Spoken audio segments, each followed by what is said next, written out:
Good morning and welcome to the Employment Equity webinar this morning. My name is Nikki Hardwick and I will be presenting.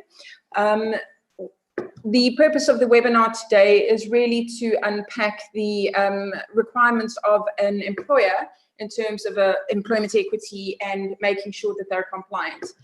As a consultant working within various companies, I find that the understanding of compliance is very often confused.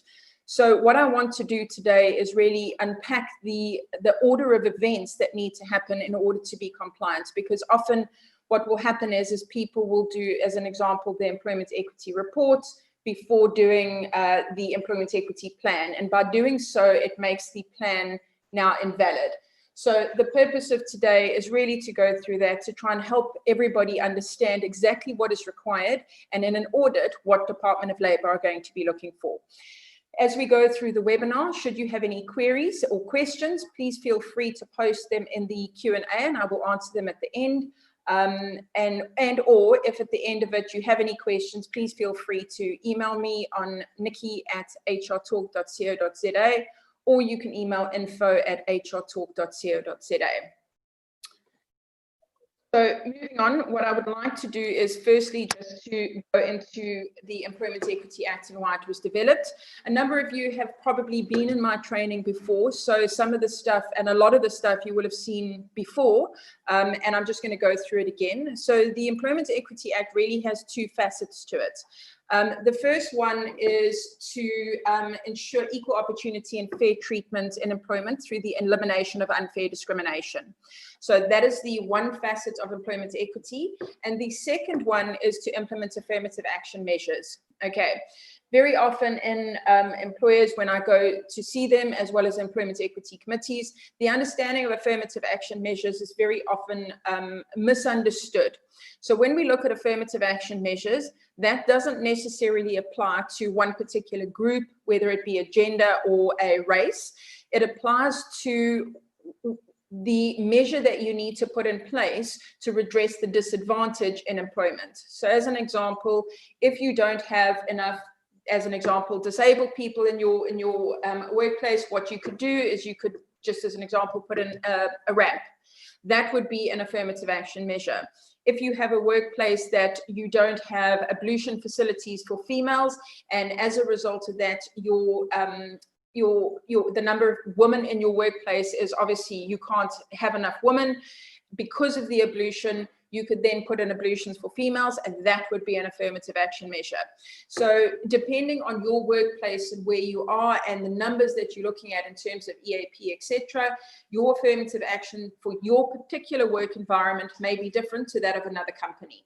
So as I say, there's two elements to the Employment Equity Act. The one is the elimination of unfair discrimination, and two is the implementation of affirmative action measures to redress the disadvantages in employment experienced by the designated groups. So those are the two main elements of the Employment Equity Act.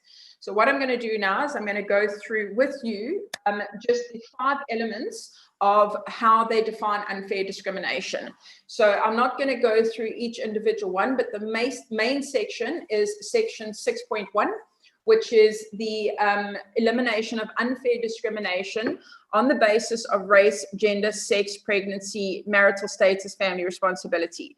So this element of the Act is probably the cornerstone, where it says that no employer may unfairly discriminate against anybody on the basis of anything that is listed in that section 6.1. So you cannot just decide based on gender, sex, pregnancy that somebody can or cannot have a job or get a promotion. Remembering that the unfair discrimination is one element, that's not to say that fair discrimination cannot happen. So there is an ability for fair discrimination, but this element is saying that you cannot just decide on that basis alone. So as an example, in a lot of companies that you'll work with, you may hear the saying that says, we don't employ women of childbearing age because we don't want to have to deal with the time off for pregnancy or maternity, etc. That in itself is unfair discrimination. Or you may hear things, obviously, where we say, you know, people of a certain age, we don't want them. So fair discrimination would be, we can't employ people over retirement age because that's part of our contract of employment. That would be fair discrimination. We need somebody who is English speaking because the people, our clients, etc., are English speaking. But you cannot just decide on a basis of any of these things if it's unfair. So there's no justifiable reason that you will not employ them or they cannot get a promotion. The second element of unfair discrimination is having a difference in terms and conditions of employment between employees of the same employer performing the same or substantially the same work, or work of equal value. So basically what this is, and this was a new element that came in 2014, was to say that people who work for the same employer must get the same terms and conditions if they're doing the same or substantially the same work or on the same level. Okay, and this was basically, when we look at the Code of Good Practice, this was to try and start resolving the issues where predominantly women are earning substantially less than men doing the same job. Obviously, there are other elements. So you can have employers where historically there are people in different genders, different races, etc., that are earning substantially less than their counterparts, and there's no good reason. So this element, and it does allow for a difference in terms and conditions that is justifiable. Justifiable could be that your performance is better, you have longer service, maybe you've got a very scarce skill, or you know, those sorts of things. So you can have a difference as long as it's justified, and the Code of Good Practice will tell you what a justified measure would be. But if you have a difference in terms of conditions of employment that you cannot justify, then there is a requirement as an employer for you to start resolving that. Okay, so if you cannot justify what the difference, why there's a difference in terms and conditions of people on the same level, then you may have an issue. So that would be an automatically unfair discrimination, and you as the employer would need to start changing that. Okay, then we've got the third one, excuse me, which is harassment, is an automatically unfair discrimination. Generally, we talk about sexual harassment within the workplace, okay, but obviously as we go forward, there could be other forms of harassment. There's now a draft bill, which is harassment and victimization in the workplace. Now, if you read that draft bill, that talks about not only employees, but anybody who comes into your workplace that does work for you. So that could be a supplier, it could be a contractor, it could be anything. So harassment of an employee is a form of unfair discrimination. And as an employer, you have an obligation to ensure that your employees are protected.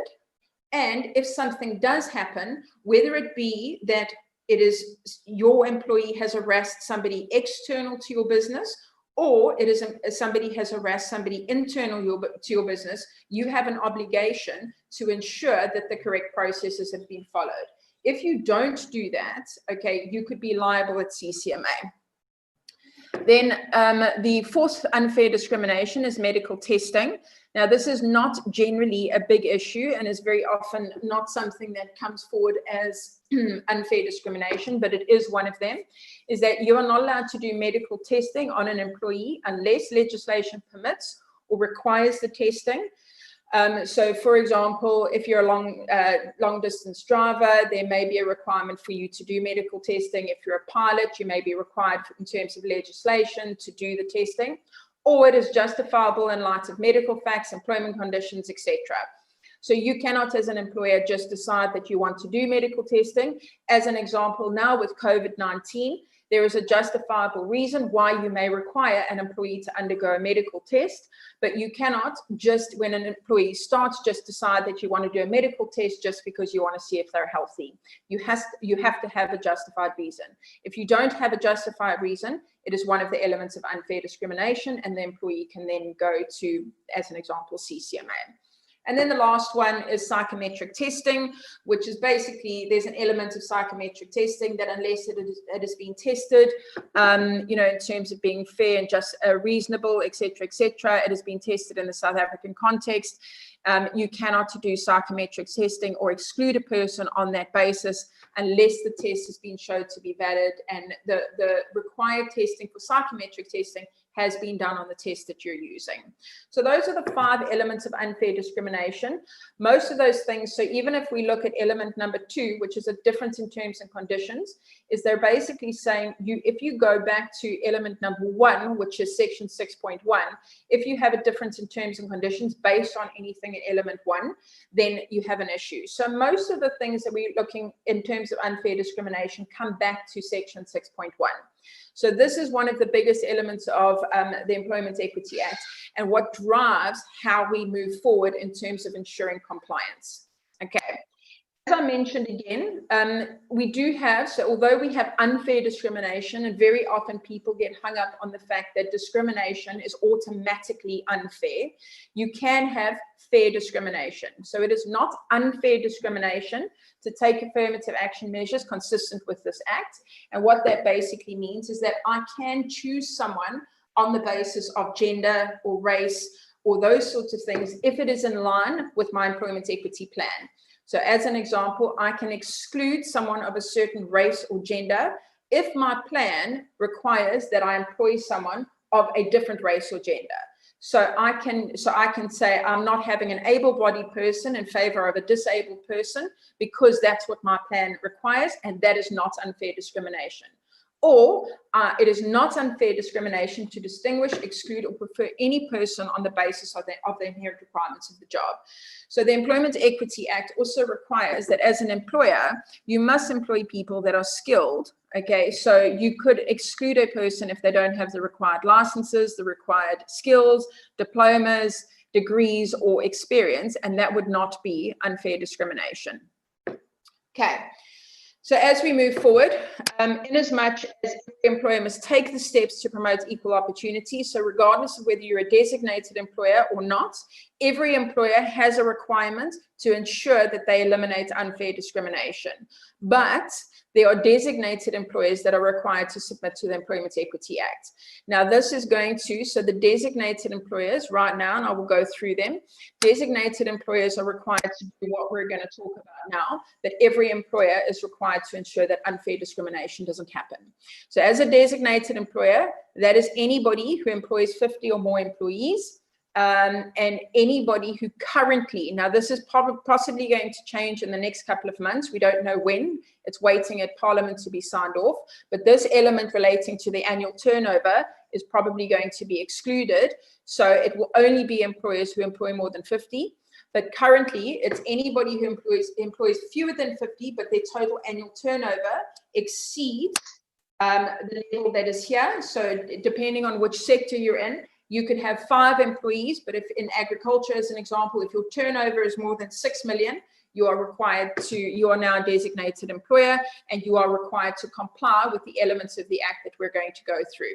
So this element, and I've spoken to a couple of clients, currently the element of turnover still applies. However, when the legislation changes, this element of turnover, so if you have less than 50 employees, you will no longer be designated. You can elect to comply voluntarily, okay? But it's a voluntary submission. It is not based on you having to comply, okay? So if you need to chat to me at a later stage in terms of how you move forward, please feel free to give me a call. As a designated employer, and this is very important, so I'm going through these steps in terms of how it should be done. So this is based on the Employment Equity Act and the order in which things need to be done. If you do things in the wrong order, what will happen is, and this is obviously bearing in mind, so assuming that you have done nothing. I understand that many of you already have employment equity in place and you have plans and that sort of thing. But when you're considering how things have been done, I need you to look at the order that things have happened. So if you've got a letter that is dated a different date and you look at this and you go, well, this is dated after that date, could it be a problem? Okay, because these things need to be done in order for you to comply with the act. So assuming nothing has been done, the first thing that you need to do is to assign a senior manager. This could be one or more people. And the purpose of this person is to implement, they are responsible as part of their job profile, is to implement and monitor employment equity within your business. Okay, this element, so it needs to be done in writing. There's a very specific format that needs to happen. It is not just a handshake. It's now your name is on it. You need to sign the report. It has to be done in writing with a specific letter. It has to be in your employment equity file, and it has to be part of the person's job profile. They must be, if you were going to do performance appraisals, that this would be part of their job profile. So these people or persons, this is their responsibility. So you now assign a senior manager who is responsible, along with the CEO, for the implementation and monitoring of employment equity within your business. The second thing is that you need to do communication, awareness, and training. Okay, this needs to be, you must make employees aware of the act. You need to do discrimination and of discrimination and diversity issues. Okay, so assuming you have never done employment equity, before you can even do your committee, before you can even do your employment equity reports or have your plan, this needs to be done. So there's certain things, so it doesn't necessarily mean that you need to do a half-day training for all your employees, but you can send information. It could be the Employment Equity Act on the wall. There's brochures, there's emails that you could send out, basically making people aware of what employment equity is, what are discrimination issues, what are the diversity issues, and this should be done on an ongoing basis. My recommendation, although it's not in legislation that says that you need to do this, but I would recommend that this is something that is done every year. Once we've done communication and awareness, we then need to request, if this has never been done before, that every employee complete what is called an EEA-1. This is the employee declaration. This is every employer must request that employees complete it. The employee can decline it. So they don't have to complete it, but as the employer, they must request it. If the employee chooses not to complete the form, then the employer must just use the data that they have at hand. So this form, if you don't know what it is, this form basically will say, what is your race? What is your gender? Are you disabled? Are you a foreign national? So you keep this in your employment equity file. It is not kept on the employee file. And this is the data that you use to ensure that the reporting that you give to the Department of Labor is correct. So when I'm reporting, I know that Nikki, for example, is a white female. She is South African and she is not disabled. As the employee, I have the right to change that form at any time. So I can, if I now decide that I have a disability, I can now change my form. If I go from being, well, I don't know how, if I go from being male to female, I can also possibly change that. You can't change your race because your race is your race, but you can change other things. So as an employer, as employees start, you need to request that they complete this form, and it must be kept in your employment equity file. If an audit is done, the Department of Labor may request to see that document or those documents of all your employees. Okay. If you don't have this, Department of Labor is going to ask you, how did you get your information? So this is very key to ensuring that the information you're supplying to Department of Labor is correct. Sorry, just to go back again. So what is key here is when you're asking employees to complete the EEA-1, if you haven't done communication, awareness, and training, employees are suspicious, especially if you haven't done employment equity before and you have a current workforce that you're now asking to do this. Employees become suspicious as to why you want to know what their race and gender and what their disability is. So communication, awareness, and training helps employees understand that the reason why you want this is not so that you can gather data and use it at a later stage for whatever purposes, but it's so that you can supply correct information to Department of Labor. If you don't do the communication, awareness, and training, you're going to very often have difficulty in getting employees to complete that form. So the communication, awareness, and training is very key to ensuring that employees will hopefully complete the EEA-1. Then we need to, after we've done all of those things, is we need to appoint the EE committee. Okay, the Employment Equity Committee must be representative of all stakeholders. Okay, ideally it must be elected and not selected. So often employers, because they want people who are going to say what they want to say, will select the people that they want. And very often those people may be a handful of managers. And once every quarter, we have a meeting and we just discuss the things we want to discuss. The Employment Equity Committee is not supposed to be that. So the point of the committee is to have something where, remembering it is a consultative committee, it is not a union, it is not a workplace forum. There is no negotiation allowed in this forum. It is a consultative forum. So the purpose of the committee is to allow you as an employer to get almost a bird's eye view from all elements of your workplace in the committee to help you identify, is there any elements of unfair discrimination happening?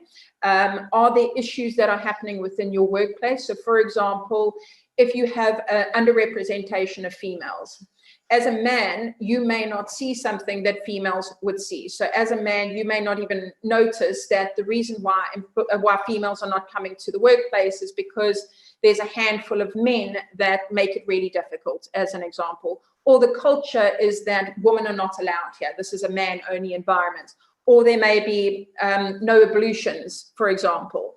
So the committee is there to ensure that all perspectives are taken into account and are brought into the committee. So it is raised at that point, and the committee will discuss things to try and help you identify why you are not representative, what are the issues. So i.e., as a disabled person, I can look at the workplace and go, it's really difficult to work here because of X, Y, and Z.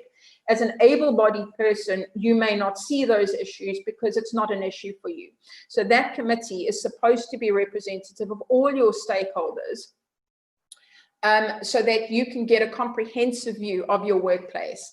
They will then come to those meetings and they will assist you in making sure the transformation happens, that your workplace, the barriers to employment equity are eliminated, obviously within budget, and that is the purpose. They're also there to help you, excuse me, to monitor and evaluate.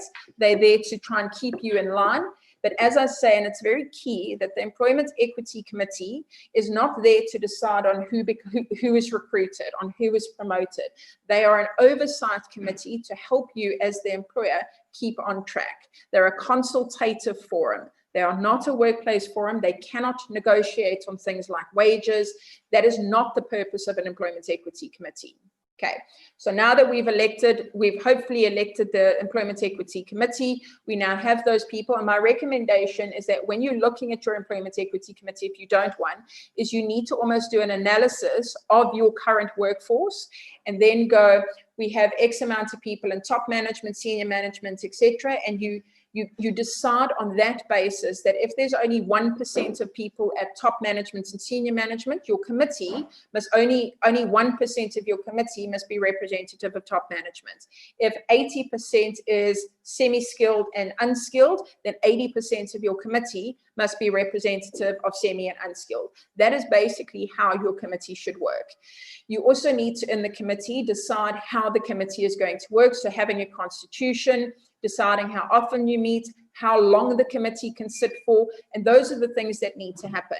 It is very important, in my opinion, that you need to do training on the committee so that they understand what is their role.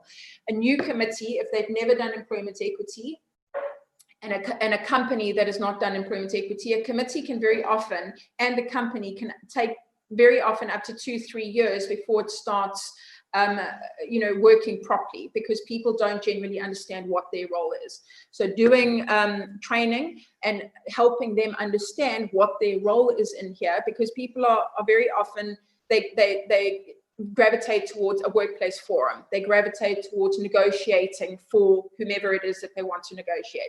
So it's important as the committee for them to understand what their role is.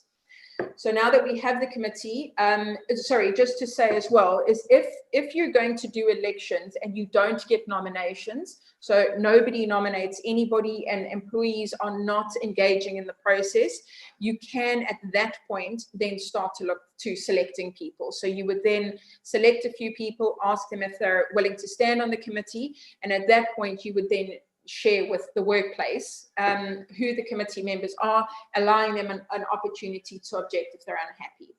As I say, most times if your committee is new, if employment equity is a new thing within your business, 9 times out of 10, nobody really knows what's happening, and so they don't object, and they don't really know what's going on. Once we've appointed the committee, we then conduct a workplace analysis. So this is your EEA 12, okay, and it has to be done in the EEA 12 format. You cannot do it, you cannot design your own one. It has to be done in the EEA 12. So the purpose of this is you need to, so firstly, you're going to do an analysis of your workforce profile versus your demographics. The demographics currently is your economically active population, is given to you by Department of Labor in the report which has just been issued. And basically, we have to look at ourselves as the company and say, what do we look like in comparison to KZN, or if you're in Gauteng or Western Cape or whatever it is, you look at what you look like in comparison to KZN and national. So if I have 20% African in my company, but national is 80%, well then obviously I am not representative of the EAP. So once I know where I look, I then have to decide, well, what is the reason why I have issues? So your workplace analysis will say in each level, what does my demographics look like? And I then have to go, well, why does it look like it looks? So that could be as a result of, so we now start to do an analysis and say, why don't I have enough men? Why don't I have enough women? Why am I underrepresented in African, Indian, colored, white, whatever the story is? Why do I not have enough disabled people? So as the committee, we now have a look at this. And obviously as the employer, you must also guide the committee is to say, well, one of the big issues that we have, as an example, is we don't have enough skilled people. So we want to have, as an example, African male, but we can't find anybody. So when we put out adverts, we don't have anybody that is applying for the job. So as the committee will then go, well, where are you putting the adverts, as an example? They might suggest, why don't we put the adverts in XYZ newspaper or on that website instead of that website? And so what happens is the committee helps you to identify. So we have this barrier. They help you to identify what affirmative action measures you could put in place. Now you can, in this instance, so very often employees don't know what they should be saying, or are scared to say anything in case they get into trouble. So trying to get information out of them is very often difficult. So what I like to do is to do surveys, to give them an option of answering a questionnaire, to try and gather information from them and identify where there are possible barriers. So once we've done the workplace analysis, so we've identified where we are falling short, why we are falling short, and then what are the suggested measures going forward. So now that we have that, we then move on to the plan. Okay, so at this point in time, as most employers, this is where people fall short, is the EEA 12 and the EEA 13. People go and do the employment equity report, which they submit to Department of Labor on an annual basis, but they haven't done the plan and they haven't done the analysis. If you've done that, you're going to have a problem, because this is the order in which things need to be done. The employment equity report is actually just a report to show your progress on an annual basis. Okay, that is not the key to the whole of employment equity. The workplace analysis and the employment equity plan is actually more important than your EEA 2 and your EEA 4. Over and above that, what also happens is when doing audits, the Department of Labor will come in, they have a look at your employment equity plan, but they find out you don't have an analysis. If you haven't done the analysis, your plan becomes irrelevant. Okay, it is null and void. It is not, they're basically going to say your plan is incorrect, because your analysis feeds into your plan. If you haven't done an analysis, how possibly could you have done your plan? If you've done an analysis and it's a completely different format, they're also going to say to you, your analysis is incorrect and therefore your plan is not valid. So it's very important, and your analysis needs to be prior to your plan. Okay, so the date of your analysis cannot be 6 months after your plan, because then again, how did it feed into your plan? So now that you have your analysis, and we assume your analysis has been done prior to your plan coming into effect, we now work on your plan. So we've done the analysis, we've done our EEA 12 in conjunction with the committee, remembering If your analysis was not done in conjunction with your committee with no input from them, again, it's not valid. Okay, so we've now done our analysis and we now move on to the plan. Our analysis feeds into our plan. So our analysis will identify what our workforce, so what is the workforce profile that we're working on in order to look forward? What are the barriers that we've identified, and what are the affirmative action measures that we've agreed upon? That goes into your plan, and we say this is where we're starting. So we're starting at point A with our analysis, and our plan says how are we going to move forward? So two things is how long is your plan going to be? It's between 1 and 5 years long. Part of your plan is looking at annual objectives. So annual objectives could be implementing a performance appraisal system. It could be reviewing terms and conditions of employment, ensuring alignment with the codes of good practice. There's a number of things. So you will in your plan have annual objectives that you need to meet. Over and above that, you will have targets to say, my analysis shows, as an example, that I only have 20% African at a particular level. Over the next, let's assume your plan is 3 years long. Over the next 3 years, my intention is to go from 20% to 25% or 30% or whatever it is. How am I going to do that? Well, in semi-skilled, I'm going to employ an African male. In year 2, in year 1, I'm going to promote an African male into skilled technical and whatever. So that's my plan. That is what I intend to do. And you will basically, in your plan, is tell Department of Labor or your committee, this is what we're intending to do over the next 1 to 5 years, okay? Remembering that you decide up front how long your plan is going to be, and you need to judge yourself based on that. So this needs to be something that you sit with as your committee, and you look at your plan and you see how are we faring against that, okay? Once you've done your plan, it doesn't go into the file and you only look at it in 5 years' time. You need to be looking at your plan and going, how are we doing? If there is any in your plan, if for example, your intention was to promote an African female into, I don't know, senior management, and the African female that you wanted to promote left, you can then, as your committee, explain why you've gone against your plan. So what happened?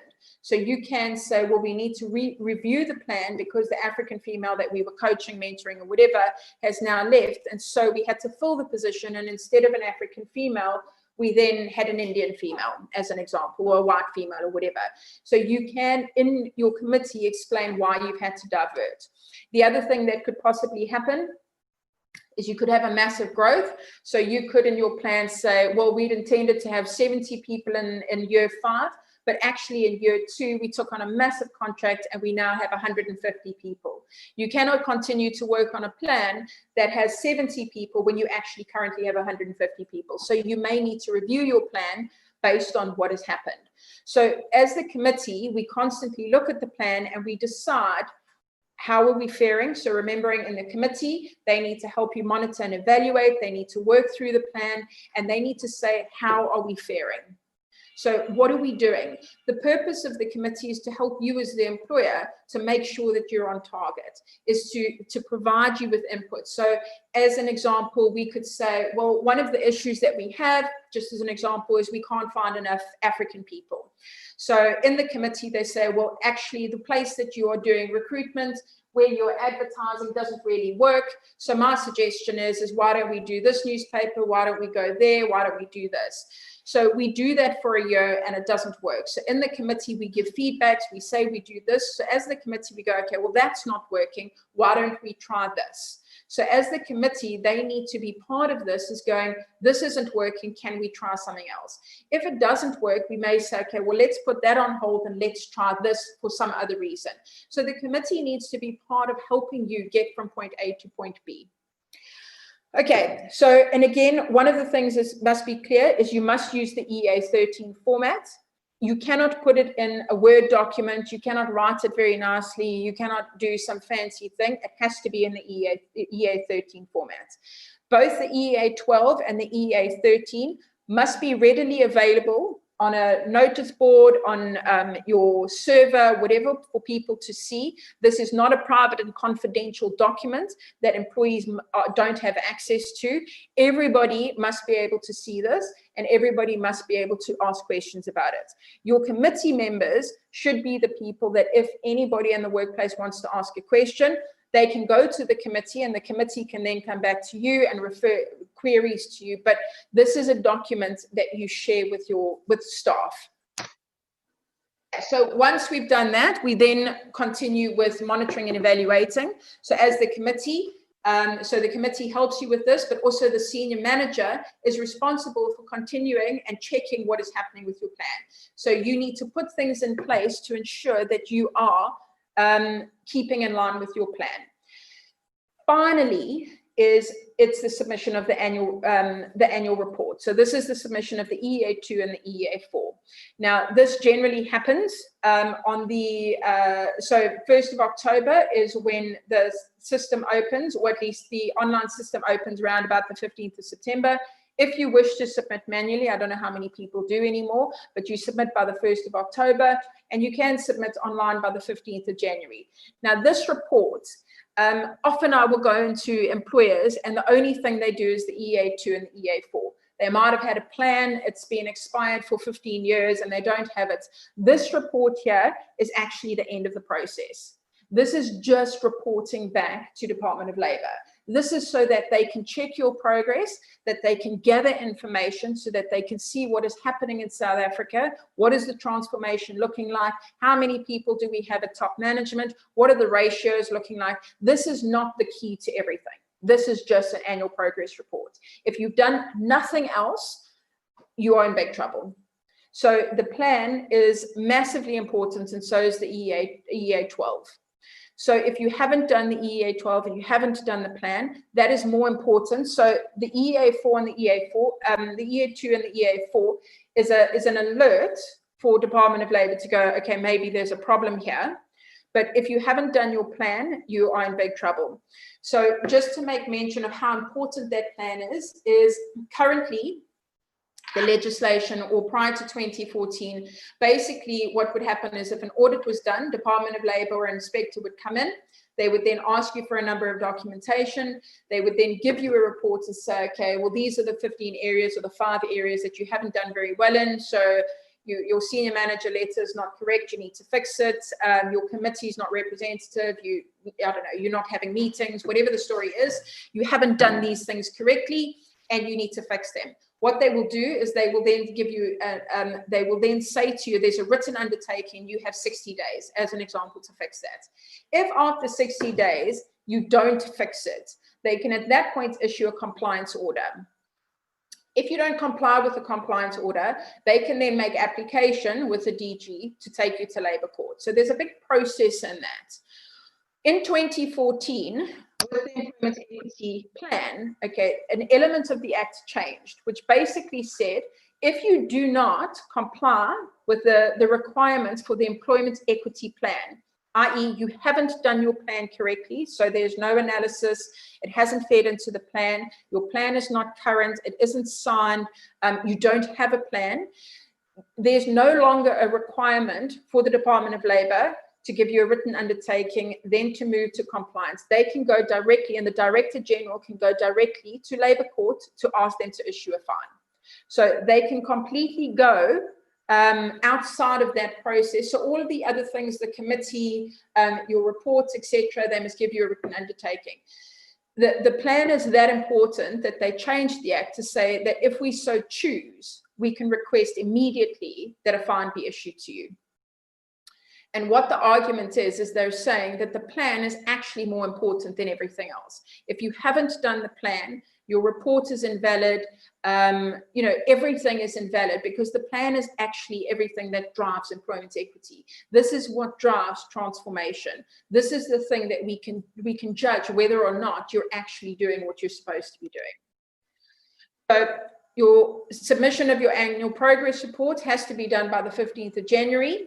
And that, again, as I say, is only your progress. That is really what it is. It allows the Department of Labour to gather information and to provide their reports so that you can see how people in the same industry are faring, and that's what that is. All right, so as we move on, so that's basically the process that needs to be followed. So I'm really hoping, in terms of understanding, in terms of compliance, what needs to happen. So there's a number of things that you need to do to be compliant. There's a committee, there's all of those things. But if you don't follow the right process, so the order of events, you can have your plan, but if the committee hasn't been involved in developing your plan is null and void. If you haven't done your analysis and you have a plan, your plan is null and void. If you've done no analysis and no plan, well, your reports are not, your reports mean nothing. So it's very important that you follow that process in that order in order to be compliant. All right, so just going forward, in talking about changes in legislation, is the Employment Equity Bill, and this will change a couple of things for a couple of employers, and it's quite important, is the Employment Equity Bill is before Parliament and will be signed off. So some of the key things in there, so there's a number of things, but some of the key things is that they're looking at implementing sectoral targets. So currently we're looking at national and regional demographics, but what they're wanting to do is to implement sectoral targets. This is a bit challenging because what the idea is that they will say, I don't know, in manufacturing as an example, these are the targets that you need to meet, and they will give a deadline in which people in manufacturing need to comply. If you don't comply, then possibly you won't get a compliance certificate. There's an element of a compliance certificate which allows you to work with government. We don't know how that feeds into, for example, BEE. So in terms of BEE, would you need a compliance certificate in order to get your points, or will they still take the acknowledgement of submission? So they're going to implement sectoral targets because they are saying that employers are hiding behind massive demographics, so KZN and national, they're hiding behind that, and they're not transforming enough.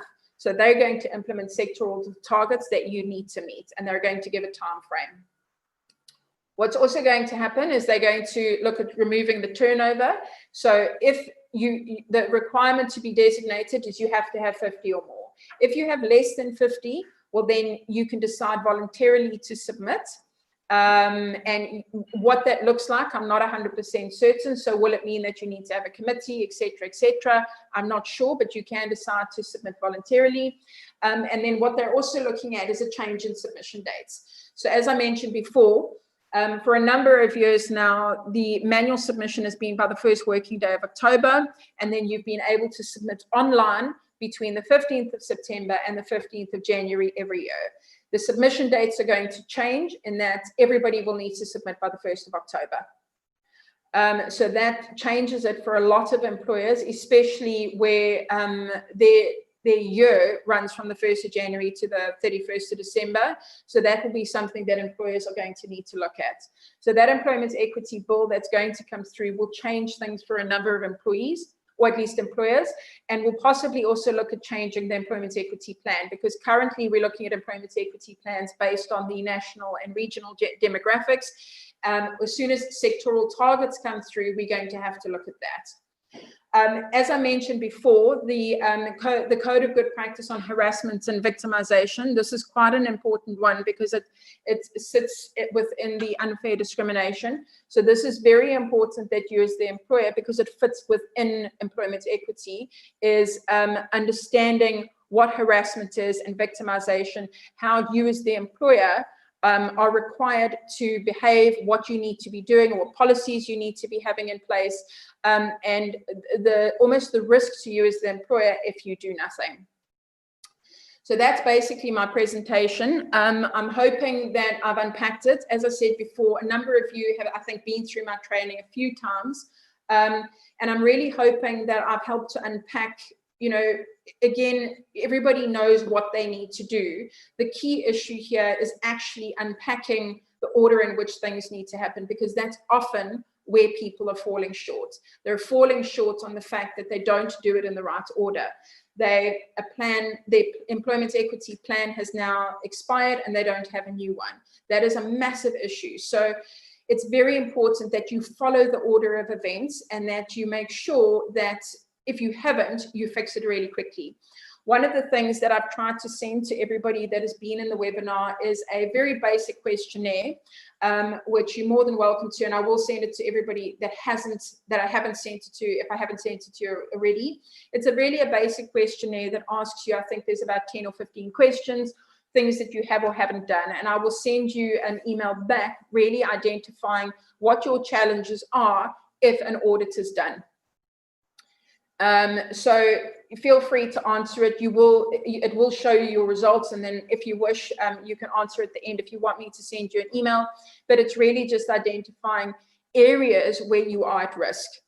So if you would like to do that, if you haven't done it already, you're more than welcome to email me if I haven't sent it to you, and you can answer the questionnaire and I will send you that email. So what I'm going to do now, I see that there's one question. I'm going to allow you the ability to ask questions in the Q&A.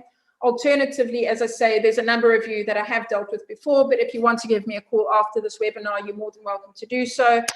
But I'm going to open the floor now to the questions that are there. Akila? Yeah, sorry, hold on. Okay, if we have not managed to have any meetings so far this year, do we have any suggestions? Okay, so so this is an issue with a number of clients.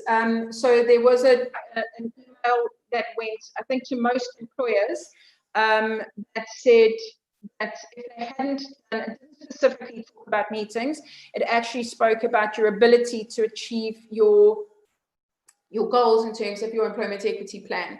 So the document that was sent by Department of Labour said they're almost giving you the ability to, if you can't reach your goals, they understand because of COVID, but you need to continue to try. You are required to have quarterly meetings. If you haven't had a meeting, my recommendation is that you need to do at least 3. You can possibly get away with not having done one during the lockdown period. But if you cannot have a meeting, try and do, so if you can't have a meeting within a boardroom or whatever, I'm doing a lot of meetings on Zoom or Teams or whatever, but you do need to have a meeting. You cannot, we're all kind of in lockdown level 1 now, and you will need to have a meeting. So at the very least, even if you can have 1 or 2 meetings, it's important that you have one. Firstly, before you do your submission of your EEA2, so your committee needs to be involved in that. So you do need to have a meeting, even if it's a meeting outside or an online meeting, but it's important that you have one. Okay, so I think that's all the questions. If anybody else has a question, now's the time to ask. Otherwise, you can message me privately, and I'm happy to discuss with you. Thank you, everybody. I hope you enjoyed the session, and feel free to contact me anytime.